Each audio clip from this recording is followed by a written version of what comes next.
Well, as a matter of fact, our old friend Rhonda Shane, because he did some research on his own about this. Well, it's not this, but it's a related issue about the standards. Because, again, I spent a lot of time on the Turner Broadcasting Networks back when lots of people used to watch the shows on the Turner Broadcasting Networks. Back when there was a Turner as a part of Turner Broadcasting. Back when there was a Turner on the part. And I've seen memos from the Turner Network executives, printed one or two of them in the Midnight Express scrapbook. I've seen tons more, probably have a few more in the files I've yet to dig up, about the standards and practices of things in their company and on their network and et cetera, as applied to the wrestling program. Remember when they sent a memo because we put a plastic bag over Ric Flair's head in a finish of a wrestling match? That led to the memo about we want no gratuitous violence on a show about gratuitous violence.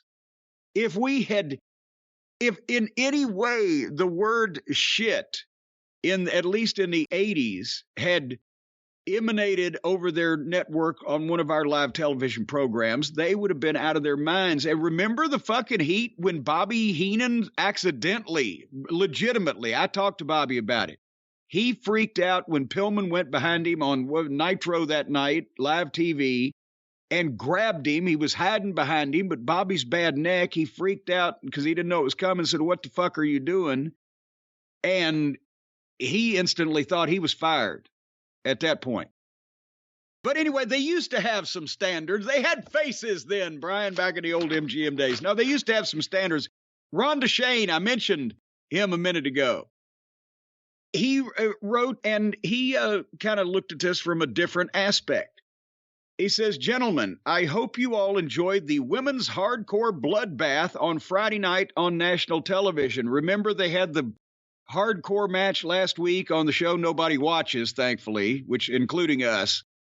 But they got plenty of talk about it afterwards because Florence Nightingale or Willow Nightingale, or she powerbombed poor Anna Jay off the entrance ramp over Willow went comfortably ass first through the table, and Anna Jay overshot the table and went back first to the fucking floor in a powerbomb off the ramp. There was apparently also a botched pile driver of some description, and Ruby Soho bled like you'd balled her up and run her through a razor blade factory and was just soaked in it." So basically that's what Rhonda is referring to. And he goes on to say, "I'll let Jim address the folly of the actual wrestling content and the 2 attempted assisted suicides that took place within moments of each other." Well, I just did that. He says, "But I have a different concern. As I watched the blood-bathing beauties on Rampage, I asked myself a question. Who is this for? Who on earth would want to watch these women slice themselves up and bleed all over the place? Is this wrestling or pornography?" That's when I decided to fire up my trusty ExpressVPN and Google something that I probably shouldn't. I went to Pornhub, the world's largest purveyor of pornography, where all manner of fetishes and kinks are catered to, and simply typed in women bleeding.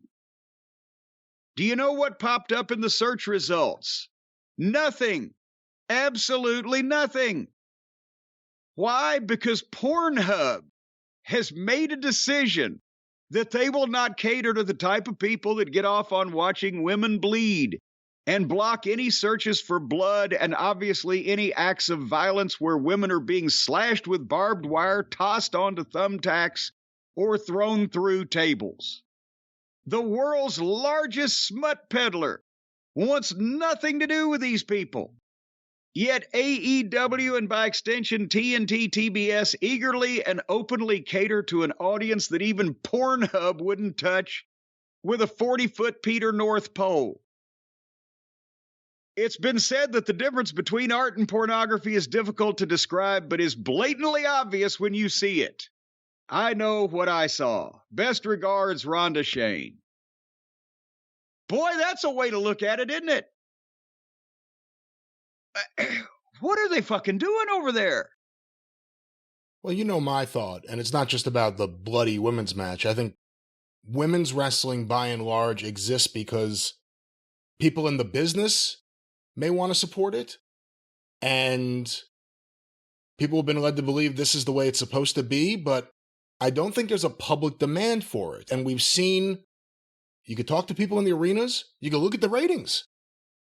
What match are people going to go to the bathroom during? What match are people going to get up and go to the kitchen during? What match are people going to turn off their TVs and not come back during? And there's a reason it's the same segment. Women's wrestling, I'm not saying I have a problem with it in general. I have a problem with it being mixed in the middle of men's shows for no reason because no one's demanding it. The demand is the issue. The industry is forcing something on a fan base that isn't demanding it. There should be a well-run, well-booked, functional women's promotion for top-line women athletes. But it shouldn't just be, okay, it's the women's portion of the show right now. Imagine if it was anyone else. All right, let's turn over the show to the midgets right now. We're going to have the weekly midget segment of the show. You realize how wrong it is. And I think women's wrestling... Well, they wouldn't be able to do it because Little Brooke's gone. He was the last good midget booker. But that's the point. There's a difference between there being a demand and just putting something out there because you either think you're supposed to or because people who work there want it to be there, but the public demand isn't there.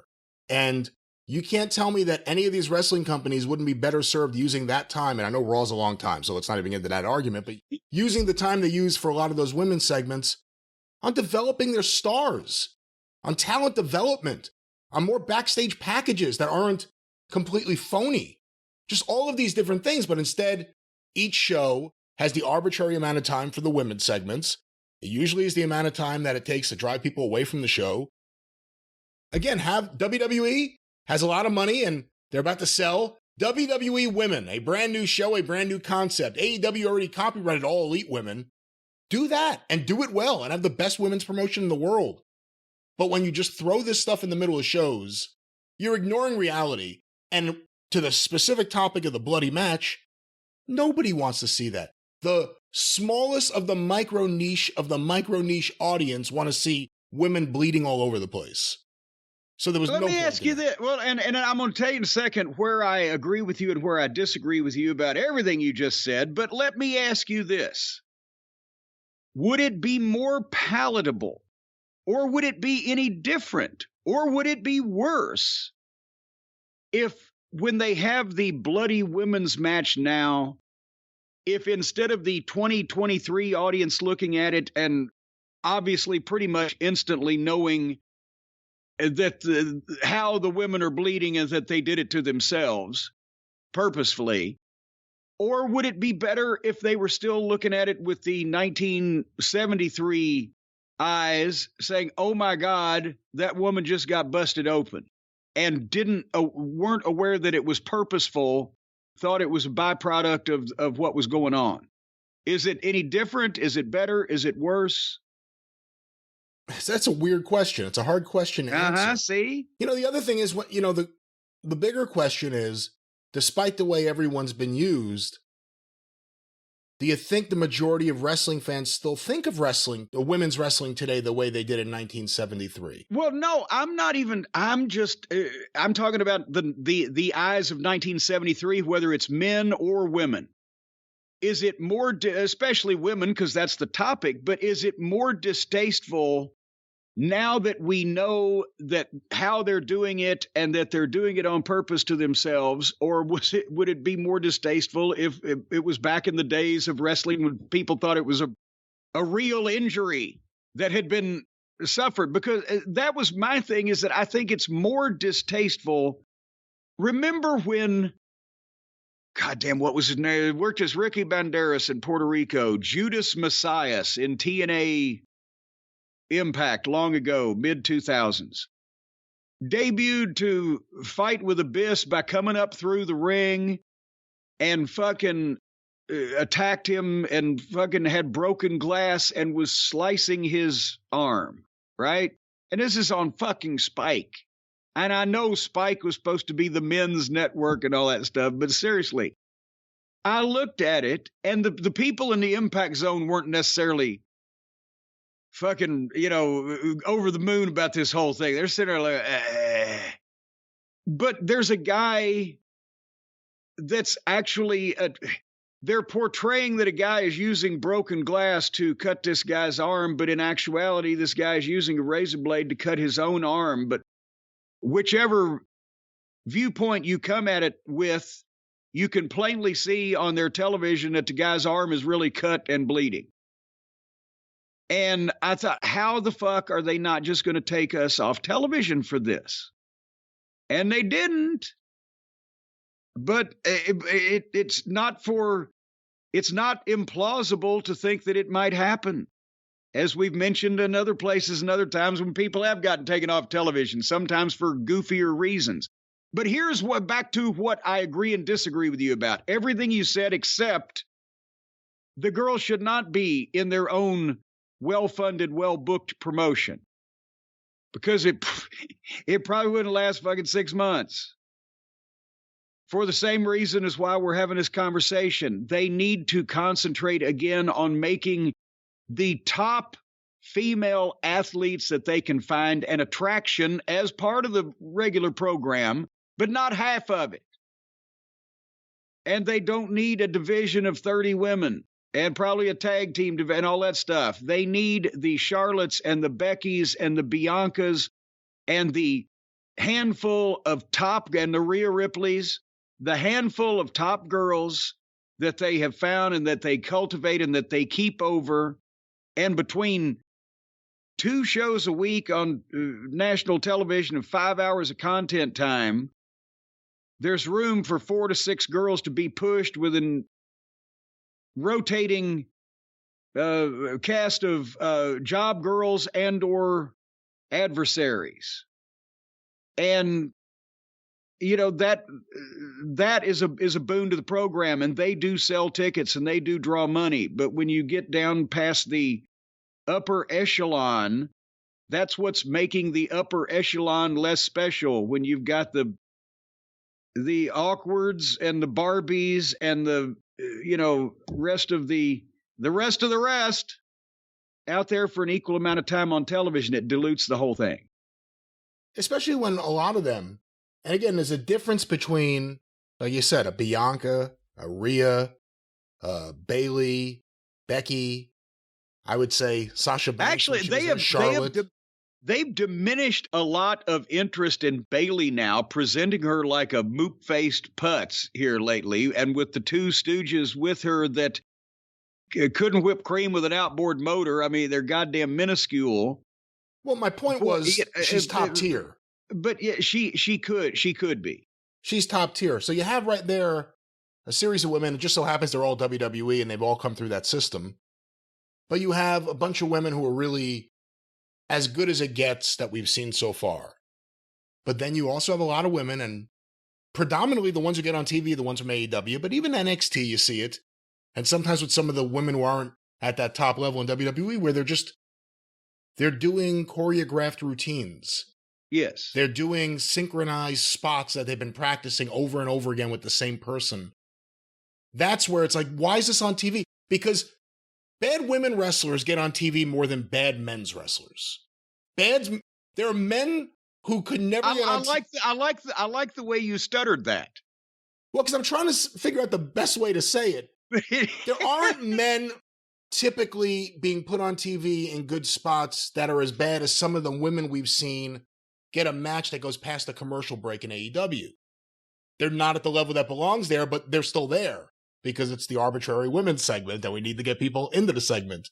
Well, and also I think in the women's defense or in Tony Khan's defense or whatever, a lot of times it's just that I don't think Tony has figured out yet how to evaluate who needs what amount of time to go and where they're at in their career that they can wear on the people's, patience. If AEW had launched without a women's division, would it have made any difference whatsoever to the bottom line? And we don't have their books. How? We don't have their books, but look at from what's been done. Take every women's match out of the equation, and would you still have enjoyed the shows, bought the pay-per-views or whatever? And maybe with the exception of, and we are not as big aficionados as some people, but with the exception of a few of Britt Baker's early contests that I remember people enjoying, I don't know that, would you really be able to? I mean, we can talk about Brandy's interview with, Jane's debut. We can talk about. Then it went nowhere. But we can talk about a few of the moments because they went nowhere or they were bad when they happened. But can you really think of anything that would have made a difference in the bottom line of the business if they'd have done everything else they did, but just not had the girls' division? And you can't say that with the WWE because they've made money off of a lot of those girls. Yeah, they've baked it in a lot better. And they also have better talent. And of course, they have a development system and develop their own women's talent better than they have any of the men's talent that they have developed. But, like I said, it feels like it's an arbitrary division where everyone gets a turn and everyone does something. I don't think there is much a demand. And my thought before, you look at AEW, look at the first, whatever it is now, 3.5 years. If you had taken all the multi-segment women's matches off that show and you had done something else to work on the top talent, more packages on different stars, more matches, more squash matches, more promos that don't just have someone getting beat up, just promos to get someone over, I think that would have helped things a lot more than WWE as a women's division. Ring of Honor's doing some women's stuff. A lot of the fans online like it, so we're going to do it too, even though we don't have the top people to do it, and there's no tangible evidence that shows that there's much demand for another women's division. And then the difference in the presentation, I had a thought when you said it, and have people have promos to get over instead of to go out there so somebody can beat them up. Yes, every promo. Exactly, and it's got I'm thinking, and we'll talk about this more. We talk about SmackDown and leading up to the Rumble and everything later in the program, but they each have their own patterns now, where AEW, the whole idea of somebody coming out there for a promo is so somebody can almost instantly interrupt them and beat them up. Whereas in the WWE, almost nobody comes out to beat somebody up unless that person calls for them. You know what I'm saying? It's like their own little personal habits. On WWE television, the person that's about to get beat up actually comes out and then calls for that person to come out. And then they don't argue. They exchange catty remarks and try to hurt each other's feelings. And then somebody beats that. Yeah. All right. Oh, fine. I've been saying it for a while. There's a come to Jesus talk a lot of people in wrestling need to have. And when I say a lot of people in wrestling, as you pointed out correctly, WWE is in a different position and they also have better women's stars than anyone else. But what's the point of the AEW women's division? Like, even when someone points to Saraya, got a major pop when she came back. Actually, not a lot of people pointing at Saraya anymore, are they? Either them, some people said, "Who's that?" Well, she's an example, though. She comes in, she gets a major pop. People go crazy because this personality from WWE TV is now on this TV. Some cringy promos, people still popped. Here we are a few months later. Do the people care at all anymore? Do the she people just care at switched all? heel. Even if she didn't, though, if she had stayed babyface. That's what I'm saying. Everyone's going to get a big pop that first night, and then she's just another woman bopping to the ring with everyone else. And that's and I'll try not to spoil any of the program, but I did not. We're going to have a little AEW recap here in a little while. I did not have the courage, which I'll explain later, to watch the program this week. But Saraya is now officially a full-fledged heel, and that's why I'll ask the question here, and I'll ask it again then. Did they intentionally have this planned from the start? With some kind of brilliant battle plan to debut this wildly popular individual that's been out of wrestling for 5 years who gets a fucking blow off the roof response and in 12 weeks make her a hated villain? What the? If it wasn't their intention, they should go back and watch those early promos because we said it. How is she the babyface here? Britt Baker's the babyface.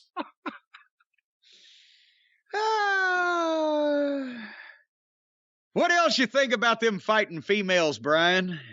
Again, I want to say I support women's wrestling. I just don't want it jammed into the middle of the men's show for no reason.